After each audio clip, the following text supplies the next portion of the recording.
straight out of single-seaters and into the production car category. A nice field of 9 cars. It could be a little bit bigger, but I'm sure it's going to get bigger as things get going. 2 GTIs at the front end would be the ones to watch out for, but keep an eye on Daniel Rowe as he starts to impress and gets to the front end of this battle as well. Look out for Mark de Toy and, of course, Hilton van Nieuwenhuizen fighting for honours down in Class X as we go on board with the Z4 as they cross the line and head down into turn 1. Paul Hill in the Kalex BMW there on the back end of the 4 GTIs. Oh, and they're already starting to lock wheels. Great stuff from Daniel Sun as he heads into turn 2, Renexcon corner, and right on his tail is Hodges. Ndukani sneaks up on the inside of Smallberger and around the outside. Oh, 2 Z4s. Hello. That's awesome to see. Mark de Toy and Ryan QUAN-CHAI, and they are going to be locked at each other's throats. Never mind the wheels. There's no holds barred here in the Trans Africa Racing team, and certainly no team orders. That's fantastic to see. The GTI is getting away at the front end. In fact, Daniel Rowe starting to open up a really comfortable margin over Matthew Hodges.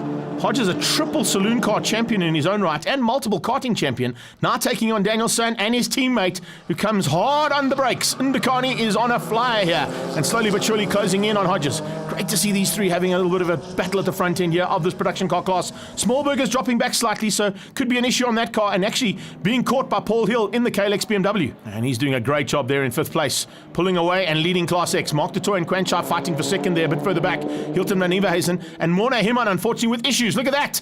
Pulls into the pit lane. I think he's going to save that car for Super Hatch, so maybe just getting out there to bolster the field slightly. He doesn't want to go and do any damage to that car. He already had issues at the previous round in the Super Hatch class, so now wants to go and concentrate on that category. Ndukani is concentrating on catching Hodges and doing a fine job of it. Hodges will have to keep his eyes and ears open. Look at the great shot there of QUAN-CHAI. Really tight. You can see the eyes of Mr. Ryan QUAN-CHAI as they went through turn 2 there. Focused hard on trying to get to the front end, but unfortunately he's lost some ground there to Mark de Toy, so I don't think he's going to catch de Toy. Look at Paul Hill though. Paul Hill going for an outbreaking maneuver at Sassel. He's hard on the brakes. Can he get through on Smallberger? Yes. Oh, that's brilliant. Smallberger gives him a little bit of room, but not enough yet to cement that position. Can he get through again into Kenwood? I think there's a possibility we're going to see a change up there. No one's going to catch Daniel Sun. Daniel Rowe going to win things out here. Great job from him. Hodges, I think, is going to hang on for second. And Ndukani's dropped back ever so slightly in the latter part of the race. And now as the flag comes out, who's going to get through on that BMW and GTI battle? It is Paul Hill, who takes 4th place in the Kalex BMW, beating Smallberger to the line. Mark de Toy comes through for 2nd place in Class X with Ryan QUAN-CHAI on his tail and Hilton van Nieuwenhuizen. We caught up with Daniel Sun. It's quite a big difference. It was a good race as well. I think it's a big polo, heavier polo. With just a lot more power. It's a nice car to drive, and it's exciting to drive. It was a massive turnaround from the first time he drove that car, where unfortunately one of the 111 cars dropped a massive amount of oil and he ended up in the wall at turn number 4. So that's all been sorted out now, and you can see the car is performing nicely, as are the rest of these production cars. Charles Smallberger with a bit of work to do, and I think Ryan QUAN-CHAI is just going to take Mark de Toy on and see if he can return the favour here in race number 2. Heading onto the track, it's time to go racing. And race 2, I think, will be an equal affair amongst the GTIs at the front end, but don't take out of the equation Paul Hill in that Kalex BMW. He was certainly on a great run in the second run. Whoa, Hodges clipping the inside curb. Got a little bit squirrely out of turn number 1 there. That could have been very costly. We've seen a couple of guys do that in the past and end up on the inside wall in the little short straight between 1 and 2. Fortunately, he was able to catch it and used all that experience to keep the car on track. Daniel Sun leads out as they come out of turn 3, a big sweeper onto the back straight. Hard charging from behind. You can see Smallberger wants to make up lost ground.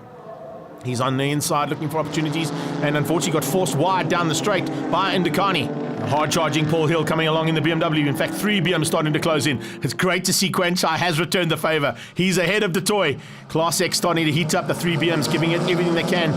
4 GTIs at the front and that little Citroen C2 in the background. Just off the pace, unfortunately, there. But Hilt, I know exactly how you feel. This is how close it gets.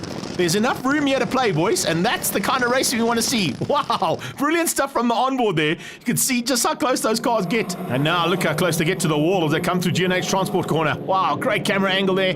And unfortunately running wide. Whoa, here we go. 3x3 into turn 1. Can that work? Not normally.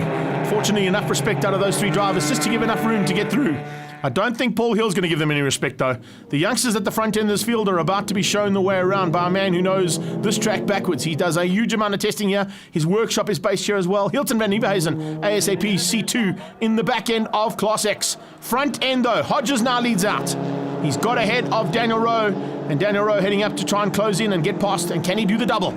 Paul Hill looking dangerous. Indikani's under threat. Here he come, under braking. Can the BM outbrake that GTI? It's on the inside. He's got him. Paul Hill sneaks through into Sassel, up to third place. Class X car up into third, behind the two production cars that lead this out. Hodges trying to just hang on for dear life. Can he keep it all together? Will Danielson find a way through? He's certainly looking dangerous. They come through G&H Transport Corner now. Daniel Rowe with a much better line. See, Matthew Hodges had to run wide onto the rumbles, and there we go. The better line has paid off perfectly.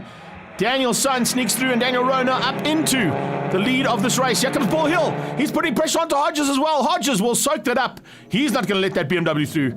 He certainly doesn't want to get any more positions further back than what Daniel Rowe's given him so far. Ryan QUAN-CHAI hanging on at the moment, still in third place. He's lost ground yet again. As we go back on board here with Hodges, checkered flag is beckoning. Unfortunately, it looks like he's lost out in the closing stages, and Daniel Rowe has got through. Daniel Rowe hangs on. It's going to be a double victory up for him. The Schaeffler car, and Paul Hill down up the inside. Wow, late maneuver. He can't make it stick. Hodges saw him coming. Drag race to the line, and there you can see it. Hodges just beats Paul Hill to the line. Great dicing. Production cars are back, and Paul Hill in the KLX BMW finishes up in third place, leader of Class X. Ndakani in 4, Smallberger in 5, Detroit QUAN-CHAI, and right at the back, Hilton van Nieuwenhuizen. And I think VW have done a good job putting two cars, I guess, together, along with the Golf 6s. You know, that Golf 6 has got quite a lot of running time, so we're playing catch-up, but we're not far off. I mean, we're a couple of tenths, 2 or 3 at the most. So, yeah, in a few races, we should be right up there.